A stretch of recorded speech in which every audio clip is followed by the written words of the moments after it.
Hello, everyone, and welcome back to the Native English Podcast, brought to you by Native English Stories, the place where English sounds like real life and not like a dusty old textbook.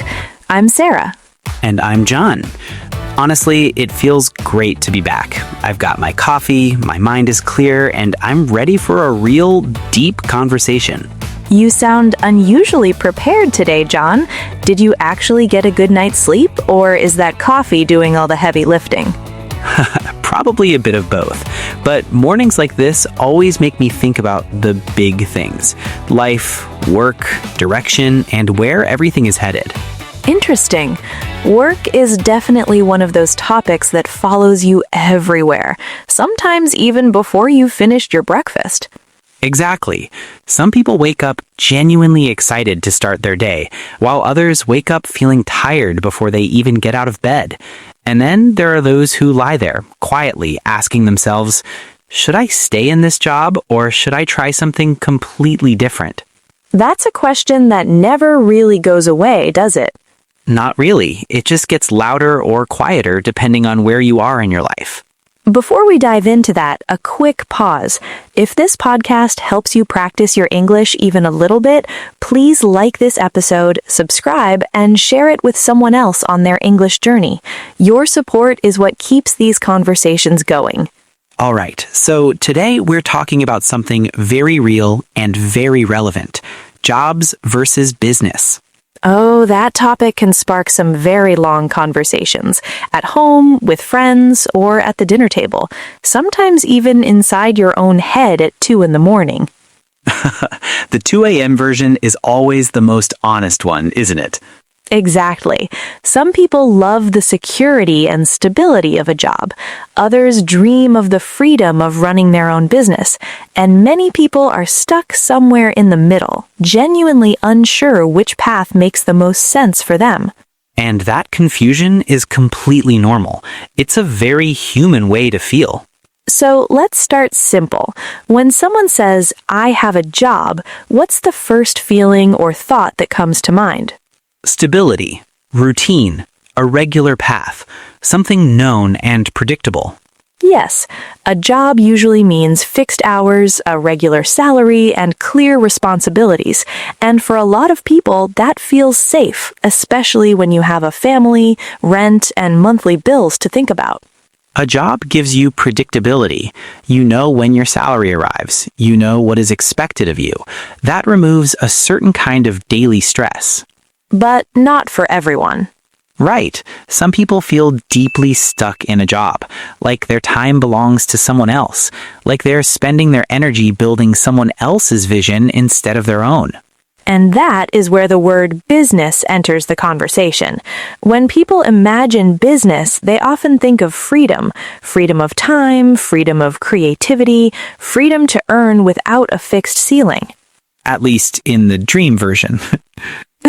Yes, but business also brings real risk, and beginners in English often find it difficult to talk about this difference clearly in natural conversation. So let us practice. Imagine you are at a networking event and someone asks, do you work for a company or do you run your own business? Very common question these days. If you have a job, you might say, I work as a project manager, or I have a position in a marketing team. Simple, clear, confident. And if you run your own business, you might say, I run my own business, or I am self-employed. Both sound very natural and professional in everyday English. But behind those calm words, the actual daily lives look very different from each other. Absolutely. Some people choose jobs because they genuinely want balance. Work finishes at a set time. Weekends exist. Evenings are yours. And there's nothing wrong with that. Nothing at all. But other people feel most alive when they are building something from scratch, when they are creating, deciding, solving problems, even if that means late nights and financial uncertainty sometimes. People compare these two paths all the time in everyday English. They say, a job gives security, but business gives freedom. Or, in a job, your income is fixed, but in business, your income reflects your actual effort. Very natural sentences, very real observations. John, honestly, why do you think so many people say they want a business but keep staying in jobs they are not happy in? Fear, but wearing a very comfortable and very familiar suit. Explain that. A job gives people something predictable, the same salary date every month, the same routine, a sense of, well, at least I'm doing something. But if a business fails, it feels deeply personal. It feels like you failed. Yes, if something goes wrong in a job, it feels like the company had a problem. If something goes wrong in your business, it feels like you had a problem. That's a completely different kind of emotional weight. That's why people stay in what I call the comfort trap. Comfort sounds pleasant, but it quietly holds you exactly where you are. And the dangerous part is that comfort slowly erodes ambition without making any noise. You don't notice it happening until one day you wake up and wonder, when did I stop thinking about what I actually wanted? Now, let's be fair. A job is not the villain of this story. Not at all. A job teaches you discipline, communication, how to work in teams, how to manage time. The problem starts when the job becomes your entire identity. When you say, I am an accountant, rather than I work as an accountant. One sounds permanent, the other sounds flexible. And flexible is powerful. It means you're still open to asking, what else is possible for me? Now, here's a question worth thinking about. Why do some people deeply dislike their jobs but still struggle when they actually try to start a business? Because they think business means easy freedom, the social media version of business, laptop on the beach, perfect coffee, aesthetic notebooks. Nobody posts the week with 0 sales. Nobody posts the 3 a.m. anxiety. Nobody posts the moment when you ask yourself, did I just make a very big mistake? Business doesn't remove difficulty. It replaces one type of difficulty with another. And often the hardest challenge of all is your own mind, doubt, fear, overthinking at midnight. In a job, someone tells you what to do. In business, there is silence, and that silence is surprisingly loud. So let's be honest about who probably should think very carefully before starting a business. People who want results without taking responsibility. People who give up at the first real difficulty. People who always look for someone else to blame when things go wrong. And people who believe that failing once means it's over permanently. Failure in business is feedback, not a funeral. I genuinely love that line. Take it, it's free. Now, here's something important that many people misunderstand. They think the choice is job or business, when actually, for most people, the smartest beginning is job and business at the same time. Why burn one bridge before the next one is built? Your job can fund your idea in its early stages. Your job teaches you how systems and structure work, and your job protects your mental health while you're quietly experimenting in your evenings and on weekends. But only if you stop expecting your job to fulfill everything in your life. A job pays bills, a purpose feeds energy, and a business, if built honestly, can eventually do both. But it takes real time, and patience is the part most people find hardest. Everyone wants Chapter 10 results. Nobody wants to go through Chapter 1 embarrassment. Posting your first product and nobody buys, telling your friends about your idea and getting uncertain looks in return. Working for months and still feeling invisible, that phase breaks a lot of people because there is no applause there. But that's honestly where real builders are shaped. So if someone is listening right now, sitting in a job that feels too small for them, dreaming of something different, don't rush, but don't keep waiting either.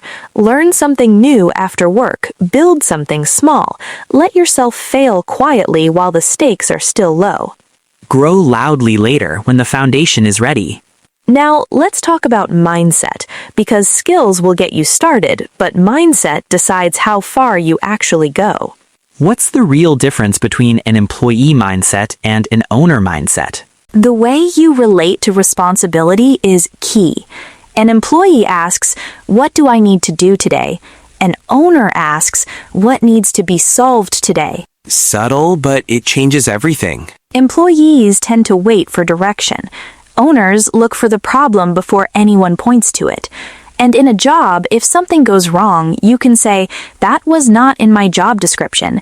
In business, everything is your responsibility, even things you did not directly cause. The market shifted, your responsibility to adapt. A client left, your responsibility to understand why.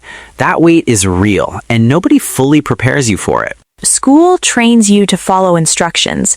Jobs train you to complete tasks. But business demands decisions without anyone giving you permission first. The money mindset is also very different. Employee thinking is, I work and then I get paid.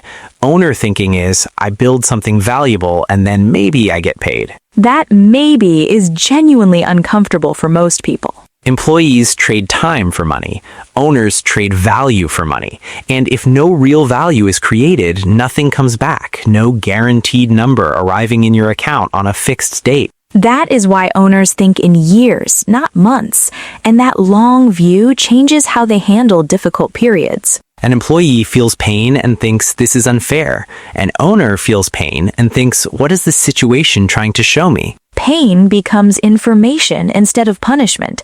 That one shift changes a great deal. Let's also talk about time. People really misunderstand what freedom in business actually looks like at the beginning. In the early stages of a business, you often work far more hours than any job would ever ask of you. Employees sell fixed hours. Owners invest flexible hours with intention.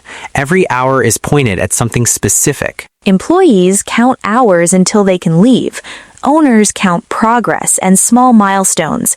That is why owners do not panic when things are slow, because they're building something that genuinely takes time. Now something a little sensitive. Fear of judgment from the people around you. A very quiet but very real obstacle. Friends saying, "Why are you doing this?" Family saying, "Just find something stable. This is too risky." And when things slow down in your business, those voices get louder, especially inside your own head. Employee mindset hears those voices and stops moving. Owner mindset hears them and keeps going anyway, not because there is no fear, but because growth matters more than staying comfortable. So how do you actually choose your path without guilt, without comparing yourself to someone else's journey? That's the real question, because people often make this decision under pressure, family pressure, social pressure, the feeling that time is somehow running out. Let us say this clearly. Choosing a job does not mean you have failed, and choosing business does not automatically make you brave or visionary. Both paths require real courage, just different kinds. Some people genuinely need structure to grow and feel good. Jobs provide that. Some people need uncertainty and challenge to feel alive. Business provides that. But the mistake is copying someone else's choice without understanding your own personality first. If you like clear direction, consistent income, defined roles, and teamwork, a good job might make you genuinely happier, and happiness matters enormously. And if you're comfortable with uncertainty, if you enjoy experimenting and learning quickly, if you can handle the emotional highs and lows, then business might fit your nature far better. But here's the truth that most people don't say out loud. You do not have to choose only one. Many thoughtful people do both. They keep their job and build something small on the side. No pressure, no desperation, just quiet, steady progress. Desperation ruins decisions. Financial desperation in particular leads to very poor business choices. So protect your stability while you build. Just because someone you follow online started a business at 22 doesn't mean you should do it right now. And just because someone has worked at the same company for 20 years doesn't mean you're too late to try something new. Life has seasons, and different seasons call for different choices. Sometimes a job is a bridge that gets you somewhere useful. Sometimes building a business is a mountain worth climbing. And sometimes rest and clarity are the smartest investments you can make. Before we wrap up, let's talk about respect. Society has developed this quiet habit of celebrating entrepreneurs while subtly looking down on people who choose employment. Honestly, that's genuinely unfair. Every working system needs both to function. Hospitals, schools, large organizations, even the most successful startups in the world rely on talented, dedicated employees to actually run. Success isn't just about a job title. It's about alignment. Do your values match your work? Are you learning? Is your mind healthy? Those questions matter so much more than income alone. Money without peace of mind is actually a very expensive way to live. So, if you're listening right now and feel confused about which path is right for you, that's completely okay. Confusion just means you're thinking, and thinking is the first honest step towards real clarity. You don't have to decide everything today. You just need to understand yourself, your strengths, your fears, and the season of life you're actually in right now. And remember, changing your direction isn't the same as giving up. It's adjusting. The smartest people are the ones who adjust when they need to. Your life isn't a race against anyone else's timeline. It's a direction, and you can change that direction thoughtfully at any point. Whether you choose a job, a business, or a mix of both, make that choice consciously. Don't do it because of pressure, comparison, or because a social media post made it look easy. Choose it because it genuinely fits who you are. By the way, I've posted some questions in the pinned comment below about which path you prefer. I'd love to see your thoughts there. If this conversation helped you see things more clearly, please subscribe to the Native English podcast brought to you by Native English Stories. Share this episode with someone who might need to hear it today. It could help them more than you expect. I'm Sarah. And I'm John. Take care of your peace. See you in the next episode. Bye, everyone. Bye-bye.